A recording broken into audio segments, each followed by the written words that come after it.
নিজে সিদ্ধ না হয়ে যে লোকে মন্ত্র নিজের করে সর্বনাশ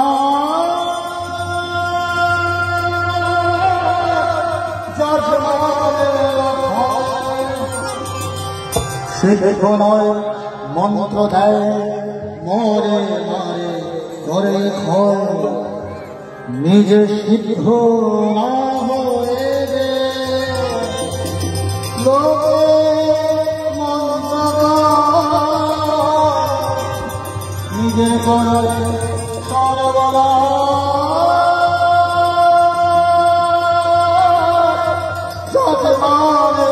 ভয়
বলে গেছেন তার ভিতরে সবথেকে বেশি বড় যেটা বলেছেন যে এটি বিবাহ সংস্কার আমরা এটা সাংঘাতিক অবলম্বন করি। তাই আজকে বিবাহ সংস্কারটা যদি আমরা না মানি জানি না একমাত্র ঠাকুরের দীক্ষিত মানুষের ছাড়া অন্য কোনো মানুষের ব্যাপারে এই যে কুফল জানে না। তাই আজকে দেখবেন ঘরে ঘরে অশান্তি, আজকে সাংঘাতিক অশান্তি ঘরে ঘরে আছে। তাই আজকে শ্রী ঠাকুর বলছেন যে বিবাহ খেলনা ভাবিও না, তিনি বলছেন বিবাহ সঠিকভাবে দশম সমস্ত মেনে বিবাহ দিতে বলেছেন। তারপর সন্তান পরিচর্যা এরকম ভাবে তিনি বিস্তারিত ভাবে বলে গেছেন। কোন একটা দিক তিনি বাদ দেননি, যেগুলো মানুষের জীবনে একান্ত প্রয়োজন, যেগুলো জানা আমাদের একান্ত প্রয়োজন যে এর সুফল বা কুফল কি। তাই আজকে আমরা ভাগ্যবান এই সময় আমরা জন্মগ্রহণ করে তাকে পেয়েছি। এবার বলছি যে তার অভূত কথা যেটা হচ্ছে করমদাল বলছেন যে সদ্গুরু স্বর্ণাপন্ন হও, সৎনাম মরণ করো আর সৎসঙ্গ আশ্রয় গ্রহণ করো। আমি নিশ্চয় করে বলছি তোমার আর তোমার উন্নয়ন ভাবতে হবে না। ঠাকুর যত কথা বলেছেন 81 বছর ধরে পৃথিবীর কোনো মানুষ বলতে পারে ঠাকুরের ভুল বলেছেন এবং সেটা আমাদের জীবনে একান্ত প্রয়োজন। যদি আমি ঠাকুরকে গ্রহণ করে তার কথাগুলি মেনে চলি সম্পূর্ণ দায়িত্ব ঠাকুর নেন, সম্পূর্ণ দায়িত্ব ঠাকুর নেন। তার জন্য তাকে চিন্তা করতে হয় না। তার কারণ হচ্ছে আমার বাড়ি হচ্ছে সাজিরাট, সেখানে একটা সময় দিনের বেলা লোক ভয় পেত, সেখানেই মানুষ হয়েছে। আমি কোনো দিনের জন্য বেকার ছিলাম না, আমি রেলে চাকরি করতাম সান্ধ্যার মতো। তা আমাকে বাবা বললেন, বাবা ঠাকুরের দীক্ষা করেছিলেন, বললেন দেখ তোর চাকরিটা খুব ভালো চাকরি, সম্মানের পোস্ট, ঠাকুর করিস। তা আমি বল দূর, সরকারি চাকরি, সেন্ট্রাল গভর্নমেন্ট চাকরি, চুরি না করলে চাকরি যাবে না। তাই বাবা কথা খুব ভালো করে মন দিয়ে শুনিনি। আমি আমার চাকরি করে যাচ্ছি, আমার সেক্টরে গাড়ি পড়ে গেল। আমার সেক্টর ছিল তখন বারাসাত থেকে হাসনাবাদ। আমার ফল্ট ধরলো যে আমার জন্য গাড়ি পড়ে গেছে, কিন্তু আদৌ আমার জন্য গাড়ি পড়েনি। আমাকে হাইকোর্ট ট্রাইব্যুনাল করে ট্রান্সফার করলো বনগাঁয়।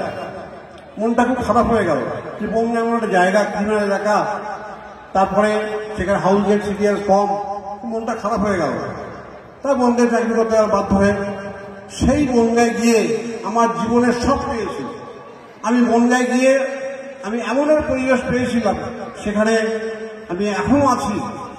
মানে তিনি আমাকে রক্ষা করার জন্য বনগাঁয় পাঠিয়েছিলেন। তাই বনগাঁয় নিষ্ঠা সহকারে করি, তাতে আমার বহু সমস্যা সমাধান হয়ে গেছে। তাই আজকে মদগুরু শ্রী জগদ্গুরু মদাত্মার সর্বভূতাত্মা তস্মৈ শ্রী গুরবে নমঃ। পরমারাধ্য পরম দয়ালের রাতুল চরণে আমার শতকোটি প্রণাম জানাই। প্রণাম জানাই পরমারাধ্যা জগজ্জননী শ্রী শ্রী পরমা রাতুল চরণে। প্রণাম জানাই পরম পূজ্যপাদ শ্রী শ্রী বরদাস শ্রীচরণে। প্রণাম জানাই পরম পূজ্যপাদ শ্রী শ্রী আচার্যদেবের শ্রীচরণে। উপস্থিত মঞ্চে উপবিষ্ট ঠাকুরের পুত পবিত্র পাঞ্জাধারী কর্মীবৃন্দ, স্নেহময়ী মাতৃ মণ্ডলী, সুধী সজ্জন মণ্ডলী এবং আমার ছোট ছোট ভাই বোনেরা, আজকে সারাদিন ধরে পরম প্রেমময় শ্রী শ্রী ঠাকুর অনুকূল চন্দ্রের শুভ 137তম জন্ম মহোৎসব নিউ বারাকপুর সৎসঙ্গ মন্দিরের পরিচালনায় অনুষ্ঠিত হচ্ছে। আমরা বিশেষ করে আমি এই অনুষ্ঠানে আপনাদের সামনে উপস্থিত হতে পেরে নিজেকে ধন্য মনে করছি। আজকে দিকে দিকে অনেক জায়গায় উৎসব হচ্ছে। আমার সকালের দিকে দেগঙ্গাতে একটা উৎসবে সেখানে যেতে হয়েছিল, এখন এখানে উপস্থিত হয়েছি। করা, তার অনুগত হওয়া সম্পূর্ণ দায়িত্ব ঠাকুর নেন, এর ভিতরে কোনো ভুল নেই। কমলা শ্রী ঠাকুর 81 বছর ধরে একটা কথা বলে গেছেন যে আমরা কি করে ভালো থাকবো, সুখে সাহায্যে থাকবো, এই কথা বলেছেন। এই কথা তিনি ধর্মের কথা বলছেন, বাচ্চা পাড়ার মর্মে ধর্ম করে জানিস না। তিনি বলছেন অন্যের কথা নিয়ে থাকে ধর্ম করে জানিস না। তিনি বলছেন তুমি তোমার নিজ পরিবার দেশের দশের মতো তুমি যাই। এখানে পুজো বা ভঞ্জ বলেননি, তিনি বলছেন তোমাকে ভালো থাকতে হবে, জগৎকে ভালো রাখতে হবে। তাই এখন দেখবেন যে ঠাকুরের কর্মী, যে ঠাকুরকে ভালোবাসে, তারা সারাদিন ছুটে বেড়ায় দীক্ষা নাও, দীক্ষা নাও, দীক্ষা নাও, দীক্ষা নাও বলতে। অনেক ভাবে এদের কোনো কমিশন আছে, ভাবে যে এদের কোনো স্বার্থ আছে, তা নয়। ব্যাপারটা হচ্ছে যে সে জানে যে আমি একা ভালো থাকতে পারবো না, আমাকে ভালো থাকতে গেলে সবাইকে নিয়ে ভালো থাকতে হবে। তাই সে বলে বেড়ায় দীক্ষা নাও, দীক্ষা নাও। তারপরে এখন যে ডিপিআর হয়েছে, ডিপিআর কাজ হচ্ছে যে মানুষগুলো হারিয়ে গেছে। আমরা দীক্ষা দিয়েছি, হাজার দীক্ষা দিয়েছি, কিন্তু সেই মানুষগুলো প্রপার নার্সিং অভাবে হারিয়ে গেছে। তা সেইগুলো দোষটা আমাদের। তা আমাদের এখন দায়িত্ব দিয়েছে যে মানুষকে খুঁজে বের করা। কারণ হচ্ছে একটা জিনিস, দীক্ষা যার হয়েছে তার জীবনে ঠাকুর একান্ত প্রয়োজন, একান্ত তাই দীক্ষা হয়েছে, সবার দীক্ষা হয় না। কিন্তু পরমশ্রী ঠাকুর এই বিশ্বের সমস্ত মানুষের খোঁজ রাখেন। তিনি সবার মঙ্গল চান, সবাই রক্ষা করতে চান, কে বুঝতে পারে কেউ বুঝতে পারে না। তাই সেই সব মানুষগুলো খুঁজে বের করার নাম হচ্ছে ডিপিআর করেছে। এই কাজের ভিতর দিয়ে দেখেছি যে মানুষের জীবনের সমস্যা সমাধান হয়ে যাচ্ছে। আসামের কাছে এখন যারাই যে কোনো সমস্যা যাচ্ছে বলছে আমি ডিপিআর করবো। কিছুদিন আগে ঘটনা সবাই জানে, তোমায় বলছি, একটি মা এসে বলছে বাবা আমি সমস্ত ভারতবর্ষের কোনো ডাক্তার বাকি দেখাইনি, আমি কিন্তু হাঁটতে পারছি না। সে হুইল চেয়ারে করে এসেছিল। তখন তিনি বললেন, তিনি ভুবনেশ্বর চলে যাচ্ছিলেন। তখন বললেন মা আমি ব্যস্ত আছি, আমার প্লেনের টাইম হয়ে গেছে। আমি একটা কথা বলি, যেটা হচ্ছে আপনি প্রতিদিন বাড়ির থেকে বেরিয়ে দুটো মানুষের বাড়ি যাবেন, গিয়ে বলবেন আপনি যেমন জয়গুরু আপনি ভালোবাসেন কিনা। কোনো পরে যাবেন, দিয়ে চলে আসবেন। এইটা এক মাস করুন। বাঁচাবার উৎস হয় তাকে জানে ধর্ম বলে, নইলে ধর্ম কিছুই নয়। যে আচরণ বাক্য কর্ম বাঁচাবার উৎস হয় তাকে জানিস ধর্ম বলে, নইলে ধর্ম কিছুই নয়। যে আচরণ বাক্য কর্ম বাঁচাবার উৎস হয় তাকে জানিস ধর্ম বলে, নইলে ধর্ম কিছুই নয়।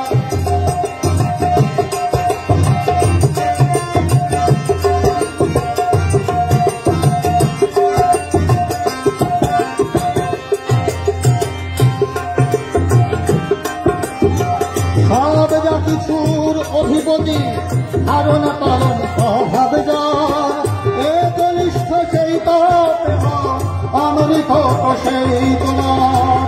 সব যা কিছুর অধিপতি ধারণ পালন স্বভাব যার, একনিষ্ঠ সেই অমৃত সেই তোমার।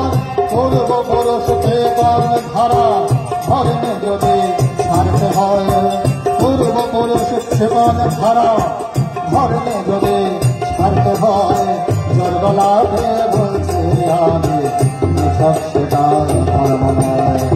যে আচরণ বাক্য কর্ম বাঁচাবার উৎস হয় তাকে জানিস ধর্ম বলে, নইলে ধর্ম কিছুই নয়।